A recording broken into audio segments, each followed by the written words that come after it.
wa ala alihi wa sahbihi wa mawala amma ba'd. Allahumma bil Qur'an. Kaum muslimin dan muslimat wassaimin wassaimat hafizahumullah. Alhamdulillah atas izin dan perkenan Allah Subhanahu wa taala, pagi hari ini kita bisa melaksanakan sholat subuh berjamaah. Mudah-mudahan sholat kita dikabul oleh Allah Subhanahu wa taala. Amin ya rabbal alamin. Hadirin yang dirahmati Allah, pada kuliah subuh pagi hari ini di hari keberapa? 19 ya. Mudah-mudahan Allah memberikan taufik dan hidayah kepada kita sekalian, ilmu yang bermanfaat. Mudah-mudahan Allah karuniakan kepada kita pagi hari ini kesehatan, kekuatan bisa melaksanakan siang kita yang tinggal kira-kira berapa hari? 10 hari, 11 hari ya. Mudah-mudahan kita bisa menyempurnakan. Sebentar lagi akan masuk al-asrul awakhir, 10 malam terakhir. Mari kita lebih fokus lagi untuk bermunajat kepada Allah Subhanahu wa taala, untuk minta ampun, minta maaf pada Allah Subhanahu wa taala. Allahumma innaka afuwwun tuhibbul afwa wa'fu anni wa anna. Dan kita terus kesempatan untuk membaca Al-Quran dan usahakan bahwa yang kita baca itu kita mengerti maknanya agar menjadi syifaul amrod, ya, supaya menjadi obat hati, ya, amrodul qulub, dari penyakit-penyakit hati kita. Pagi hari ini tadi saya bacakan firman Allah surah Ar-Rum ayat 21. Saya yakin bapak-bapak, ibu-ibu semua sudah hafal ayat tersebut karena saking seringnya menghadiri akad nikah. Apalagi kalau jadi pemuluh, ya pasti hafal. Namun pagi hari ini kita coba untuk merefresh hafalan kita agar bisa masuk ke dalam hati kita. Kalau kita lihat tadi ayatnya, wa min ayatihi an khalaqalakum min anfusikum azwaja. Termasuk di antara tanda-tanda kekuasaan Allah adalah menciptakan pasangan-pasangan dari diri kalian, yaitu dari jenis manusia. Alhamdulillah kita tidak dipasangkan dengan gorila atau tidak dipasangkan dengan ular. Makanya kalau ada orang nyari istri ular, ya itu sangat bermasalah itu. Tapi juga jangan sampai salah paham seperti kelompok LGBT, itu ada ayatnya. Kenapa kita senang sesama jenis? Gitu. Wah, itu berarti gak paham tentang fenomena sendal dan sepatu. Ya. Namanya sendal dan sepatu memang sama jenisnya, tapi sepatu kanan dan sepatu kiri itu tidak sama, tapi sepasang. Ya. Kalau ada orang pakai sendal kanan-kanan, ya, atau sepatu kiri-kiri, nah kira-kira orangnya normal apa enggak? Ya, kalau nggak normal ya terpaksa. Tapi itu kejadiannya biasanya ada di sini. Saya lihat di sini banyak sendal, banyak sepatu rapi-rapi. Nggak ada yang sendal yang kanan-kanan, kiri-kiri. Kalau di Jabodetabek sana banyak Pak. Ya. Mungkin karena banyak yang LGBT kan. Na'udzubillah min dzalik. Allah menciptakan azwaja, pasangan-pasangan, pria berpasangan dengan wanita, wanita berpasangan dengan pria. Itu tidak lain dan tidak bukan litaskunu ilaiha, agar kalian diam dengannya atau tenang dengannya. Kalau sudah dapat pasangan biasanya ya udah nggak rame lagi, ya udah. Itu namanya keluarga sakinah, keluarga yang tenang, yang diem di tempatnya. Tapi kalau belum punya pasangan ya masih muter-muter ke sana kemari. Wa ja'ala bainakum mawaddatan wa rahmah, dan menjadikan di antara kalian mawaddah wa rahmah, kehangatan dan kasih sayang. Maka Rasulullah memerintahkan kepada kita kalau mencari istri itu tazawwajul wulud al-wadud, nikailah oleh kalian wanita-wanita yang wulud. Apa itu wulud? Peranak, banyak anak. Jadi jangan dinikahi wanita yang ciri-cirinya nggak ada banyak anak, alias gabung. Jangan, nanti nggak tercapai tujuan disyariatkannya pernikahan. Jadi tujuan disyariatkannya pernikahan adalah untuk mengembangbiakkan jenis manusia. Kalau Adam saja yang nggak akan pernah ada umat manusia, tapi karena Allah ciptakan Hawa, walaupun dari tulang rusuk, maka Adam dan Hawa akhirnya melahirkan banyak anak. Konon anak-anaknya itu selalu kembar-kembar, banyak. Jadi kalau hari ini kita punya anak banyak, nah itu aslinya begitu. Ya, kalau yang anak-anak dikit itu nggak asli itu. Ya. Aslinya manusia itu anaknya banyak. Ya. Jadi kalau punya anak banyak jangan malu. Anaknya banyak. Iya, namanya perempuan pasti hamil dan beranak. Ya. Coba kita lihat sejarah. Rasulullah menikahi Siti Khadijah umur berapa? Rasulullah umur 25, Siti Khadijah 40 kan? Tapi berapa anak Rasulullah dari Siti Khadijah? Ada yang tahu? 1, 2, 3, 4, 5 atau 6? 6, 40 masih bisa menghasilkan 6. Hari ini istri kita 40 udah perek. Betul. Saya punya anak terakhir nomor 7. Itu ketika melahirkan istri saya umur 40. Tapi setelah itu sudah cukup. Padahal kalau seandainya dia terus, dia bilang terus, dia mungkin sudah 12 sama saya. Begitu. Kalau Rasulullah istrinya umur 40 tambah 6, nah istri saya umur 40 itu udah 7, jadi 13 mungkin. Gitu. Jadi jangan khawatir kalau punya anak banyak, karena banyak anak banyak rezeki.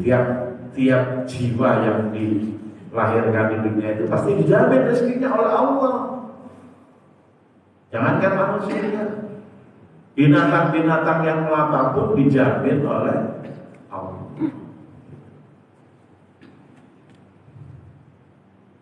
Nah, jadi tujuan nikah itu untuk punya anak. Untuk punya anak itu harus melakukan hubungan suami istri. Untuk bisa melakukan hubungan suami istri harus harus saling suka sama suka, senang sama senang, dan penuh kecintaan. Disitulah mawaddah, kehangatan. Oleh karena itu ayat ini mengatakan bahwa litaskunu ilaiha wa ja'ala bainakum mawaddatan wa rahmah. Apa bedanya mawaddah dengan rahmah? Rahmah itu kasih sayang, tapi kasih sayang antara pasangan tidak terkait dengan reproduksi, sehingga kasih sayang itu tetap ada walaupun pabriknya pret. Kalau bapaknya mah nggak pret. Saya punya kawan di Bogor, Kiai, umurnya 87. Sekarang ini anak terakhirnya umur setahun. Berarti melahirkan umur berapa? 86. Istrinya umur 30. Berarti antara dia dan istrinya jaraknya 50 tahun lebih. Tapi ya bisa gitu. Karena yang penting laki-laki sama perempuan. Tapi kalau laki-laki sama laki-laki, biarpun sama-sama umur 20, ya gak akan pernah terkait. Perempuan sama perempuan, biarpun sama-sama 25, ya gak akan pernah hamil dan melahirkan. Tapi kalau laki-laki sama perempuan, ya, walaupun laki-lakinya 80, perempuannya 20, insya Allah hamil. Nah, kalau laki-lakinya 20, perempuannya 70, nah itu yang termasuk Amin bin Ajaib kalau hamil. Tapi di Eropa bisa 64 masih bisa hamil. Saya nggak tahu kapan di Indonesia perempuan di atas 60 bisa hamil. Nah, mungkin nanti dibuatkan ada percobaan.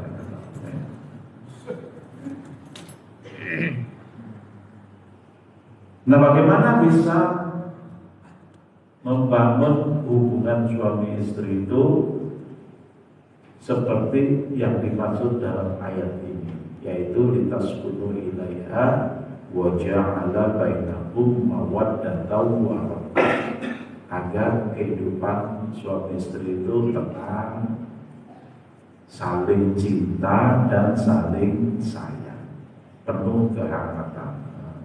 Sebelum ini sedikit saya ini kan, kehangatan itu perlu dicari wanita yang hangat, jangan yang rigid atau yang adem. Ya. Salah satu ciri wanita yang hangat bagaimana? Kalau dulu zaman saya kecil 50 tahun yang lalu, nah, kita suka kalau ada teman kita perempuan yang duduk gitu, begitu dia bangun, nah kita periksa bekasnya hangat enggak? Itu wanita yang hangat. Itu cek fisik, tapi tidak melanggar syariat untuk bekasnya. Nah, ada juga di sini, kelihatan nggak Pak? Ada setengah bulan yang putih itu.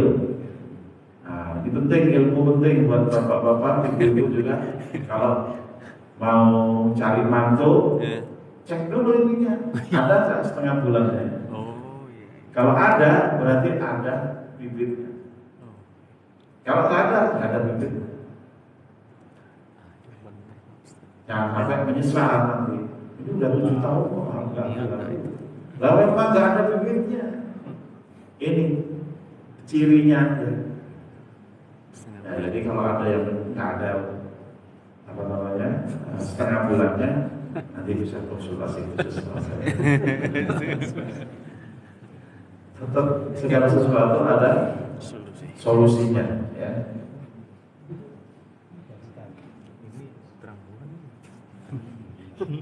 Dalam sebuah hadis Nabi bersabda, jadi pertama kita memilih pasangan itu diutamakan adalah karena agamanya. Karena itu yang akan bisa menjadikan pasangan itu ya menyatu. Walaupun bisa saja orang tidak seagama bisa berhubungan suami istri. Ya kalau cuma berhubungan suami istri ya ayam dengan ayam itu tidak ada agama yang bisa. Dalam sebuah hadis Nabi bersabda, tungkahul mar'atu li arba. Ini hadis dari Abu Hurairah. Dinikahi seorang wanita itu karena 4 sebab. Lima liha, wali hasabiha, wali jamaliha, wali diniha. Fatfaro tidak ditin tarikat jarak. Wanita itu dinikahi karena hartanya, keturunannya, cantiknya, yang keempat agamanya. Maka hendaknya dinominasikan, diutamakan agamanya. Karena kalau hartanya umumnya suami seorang laki-laki menikahi istri yang hartanya banyak, yang kaya, atau punya jabatan di kantor yang lebih tinggi. Nah itu problem biasanya. Ya, problem. Istrinya sombong, suaminya minder. Itu. Kemudian kalau keturunannya juga, kalau perempuan itu anak bangsawan, sedangkan atau anak pejabat, sedangkan suaminya anak rakyat proletar sederhana, rakyat jelata, itu juga akan ada problem. Makanya ada istilah kufu.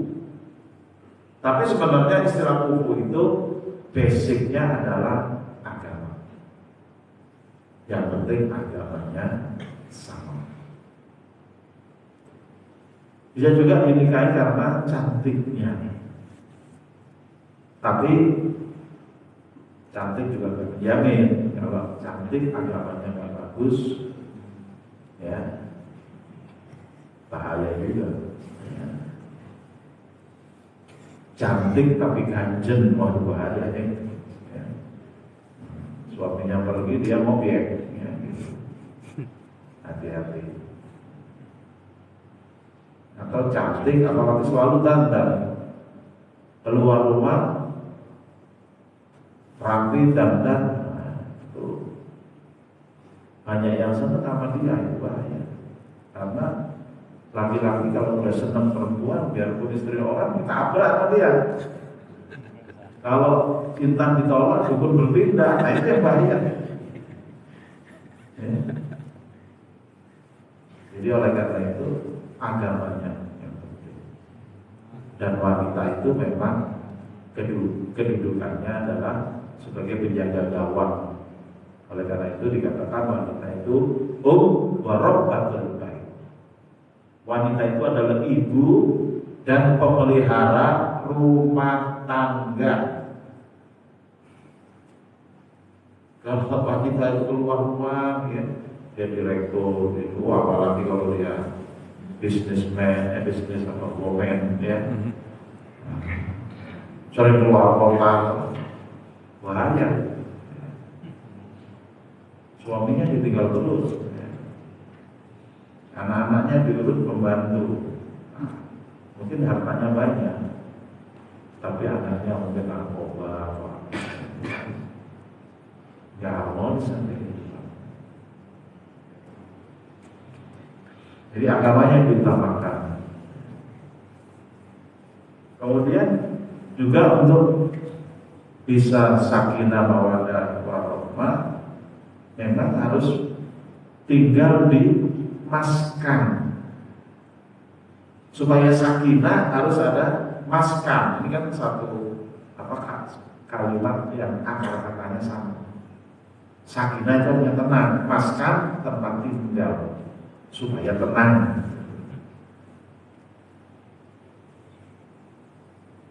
Dikatakan dalam sebuah hadis, arba minas sa'adah. Ada 4 perkara yang membahagiakan. Pertama, al-mar'atus sholihah. Wanita yang sholihah. Banyak di Jakarta yang kebalik. Pria sholihah. Jadi istrinya kerja, ya, sehari-harinya ada di bilangan Sudirman Tamrin, ya, pergi sampai malam, pulangnya malam, gitu kan? Suaminya di rumah, yang gosok, yang nyuci, ya, ngasih susu bayi, itu namanya pria sholihah. Harusnya 400 sholihah. Nanti saya sampaikan nanti tentang 400 sholihah. Yang kedua adalah al-maskan al-wasi, rumah yang luas. Makanya sebenarnya nggak manusiawi itu rumah tipe RSS, rumah sangat sempit sekali. Itu tidak manusiawi. Di Jakarta banyak banget. Ya, bahkan ada orang yang rumahnya ya nggak bisa berdiri, hanya masuk gitu, masuknya berbaring gitu. Mestinya rumah itu ya untuk kebahagiaan orang itu luas. Di sini saya lihat lumayan yang kecil-kecil pun masih cukup luas, halamannya luas. Itu kan tempat istirahat ya harus begitu. Udara yang enak, yang segar. Jadi termasuk kebahagiaan seseorang adalah rumah yang soleh, rumah yang baik, yang bagus, yang luas. Wal jaru soleh, juga tetangga yang baik. Ada istilah jar qabla dar. Kalau kita mau pindah rumah, cek dulu tetangga yang akan kita tempati di situ. Kalau rese orangnya, ya, karena kita wajib menghormati tetangga. Tidak ada pesan Rasulullah man amana billahi wal yawmil akhir falyuhsin jarahu, hendaknya berbaik kepada tetangga. Terus ada husnul jiwa, bertetangga baik. Karena tetangga itu yang orang pertama yang kita minta tolong.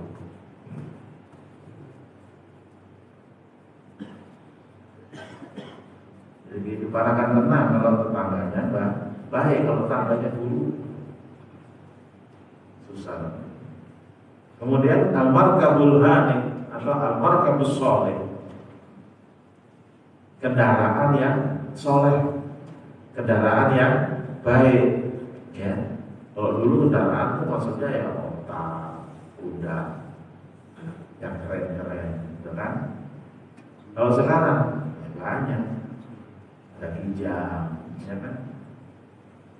Ada kuda, penter, apa lagi? Banyak kan? Kendaraan, semua kendaraan yang soleh, yang enak. Tapi sebaliknya arba'atul minas saqawah, 4 perkara yang menyengsarakan. Al-jarusu, tetangga yang jelek. Wal mar'atu su, istri yang jelek, bukan jelek wajahnya, jelek peranginya. Ya baru bikin ribut sama suami.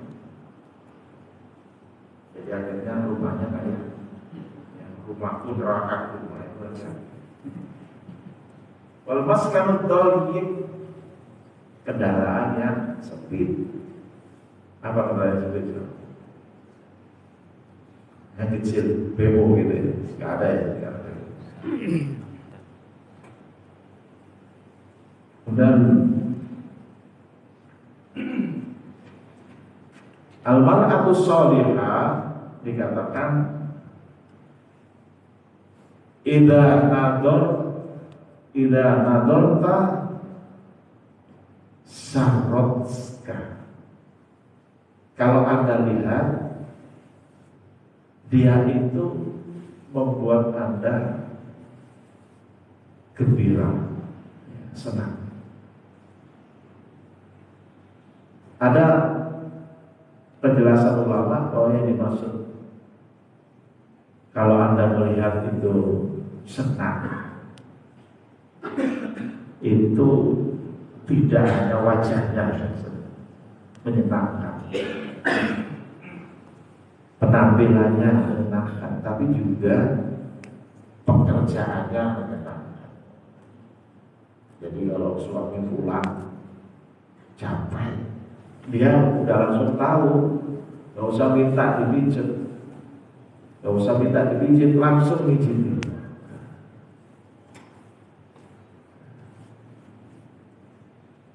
Tapi mau dipijit dulu atau yang lain, nah itu sudah langsung ditawarkan.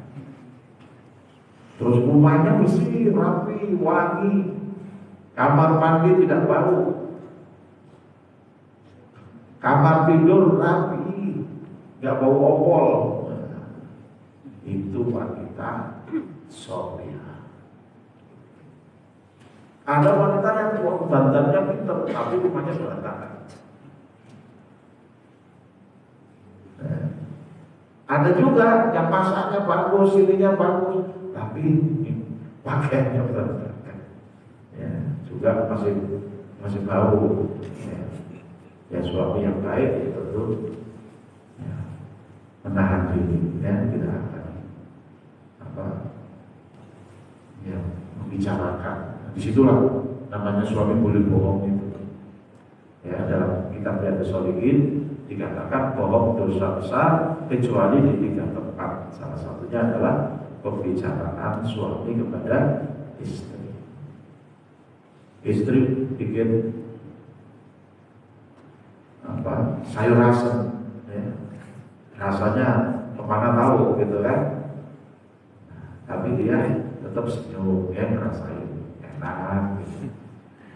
Itu suaminya itu untuk menjaga keharmonisan rumah tangga supaya tetap sakinah mawaddah warahmah.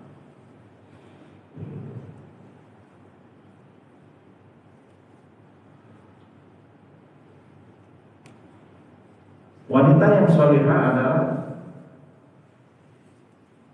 idza amarta atau atska. Kalau Anda perintah, dia taat. Misalnya saya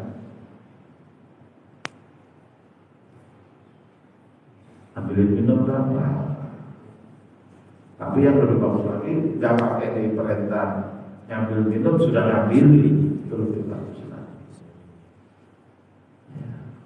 Dia udah tahu. Tapi seandainya itu belum tahu, atau pokoknya suami perintah aja, dia mentaati. Bukan sebaliknya, suami minum dong, ambil sendiri. Wah, itu silakan. Apalagi kalau dikerjakan di bulan Ramadan lebih parah.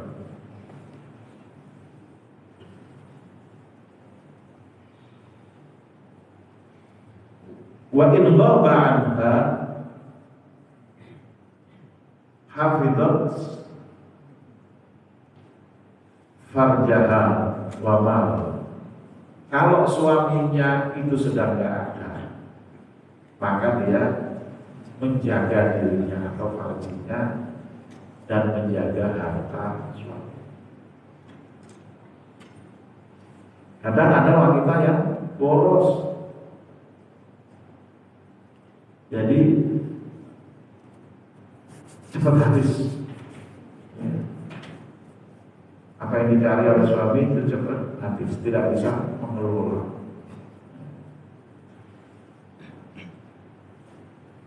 Jadi sebelum nikah mungkin perlu ada pelatihan manajemen rumah tangga.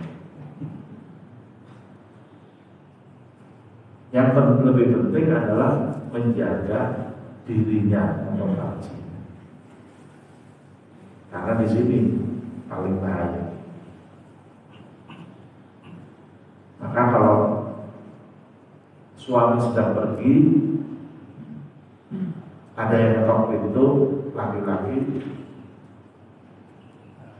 maka dia harus mengatakan, suami lagi nggak di rumah, nanti aja sini lagi, jangan malam. Oh iya, kebetulan suami pergi, masuk. Itu fitnah yang terjadi.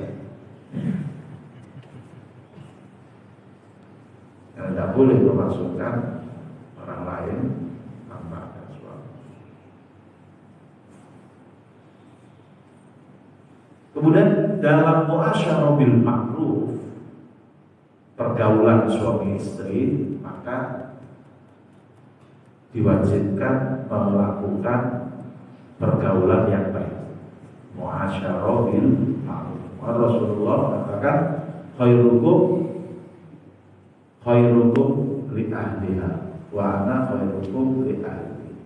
Sebaik-baik kalian adalah yang paling baik kepada istri, dan aku adalah paling baik kepada istri. Rasulullah memanggil Siti Aisyah dengan Umairah, dengan panggilan yang manis. Jadi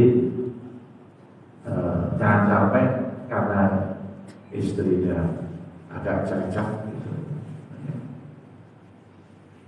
dipanggilnya sesuai dengan kecacatannya, nggak boleh.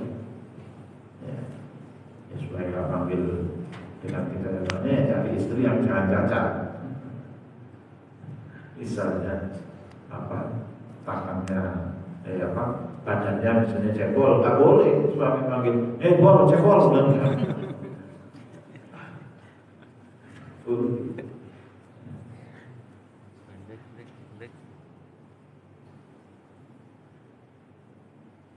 Atau karena terpengaruh kasus Milu kemarin, suaminya manggil istri, cebong, istrinya bilang, kampret lo. Itu terjadi perpecahan rumah tangga.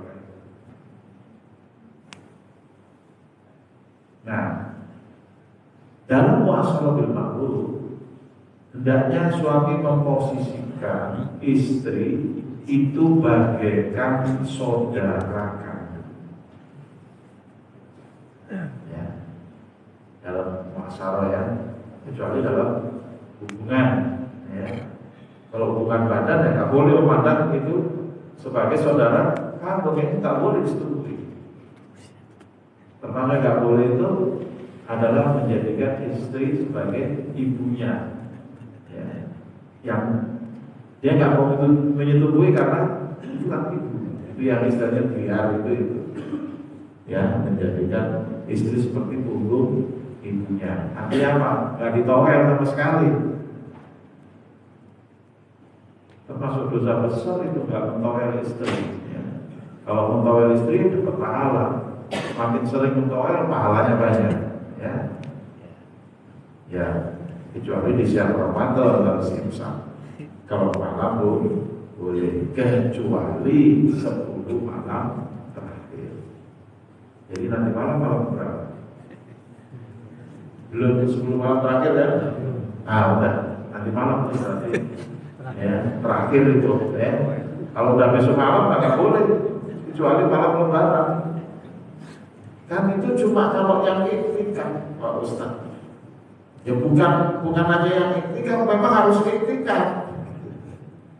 Tapi kan ada ayat mengatakan wala tubashiruhunna wa antum aqifuna fil masajid.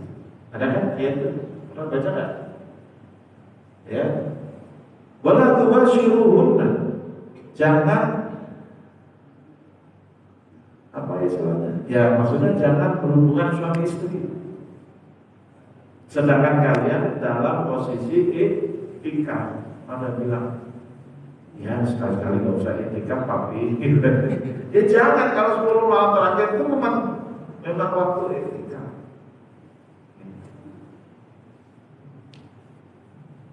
Tinggal semalam aja hati-hati. Kalau sudah itu udah nunggu 10 malam, nah pas malam hari raya mulai.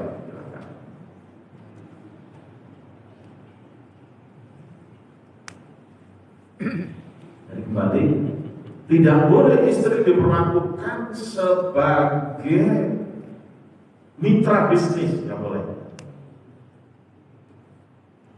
Oh, istri jadi mitra bisnis berarti apa? Hitung-hitungan. Istri itu laksana saudara kandung, jangan diperlakukan sebagai saudara tiri, apalagi orang lain, apalagi sebagai pembantu, nggak boleh. Staff misalnya nggak boleh, walaupun dulunya itu sekretarisnya, ya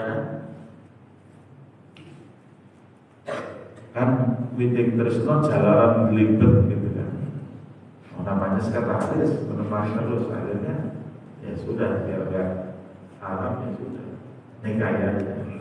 Nah tapi kalau udah jadi istrinya itu tidak boleh dianggap sebagai stafnya lagi, tidak boleh dianggap sebagai pembantunya, apalagi sebagai budaknya, tapi harus dihargai sebagai istri, seperti saudara kandung. Di mana sih? Kalau namanya saudara kandung kita akan sayang betul. Seandainya istri itu sudah nggak bisa bereproduksi, ya nggak bisa diajak hubungan suami istri, sudah menopause misalnya, sudah ya susah hubungan suami istri, ya tetap disayang. Dan istri juga harus menyadari bahwa suaminya masih produktif, ya perlu ada saluran kedua, ketiga, keempat, yang kelima kalau ada.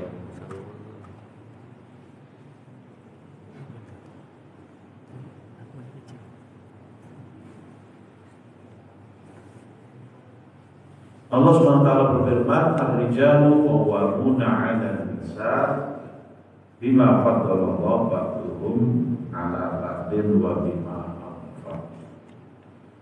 Laki-laki sekalipun memandang istrinya adalah sebagai saudara kandung, tetap laki-laki itu posisinya menjadi qawwamuna, sebagai qawwam, sebagai penyangga, sebagai pemimpin, ya harus menanggung kehidupan istri, ya.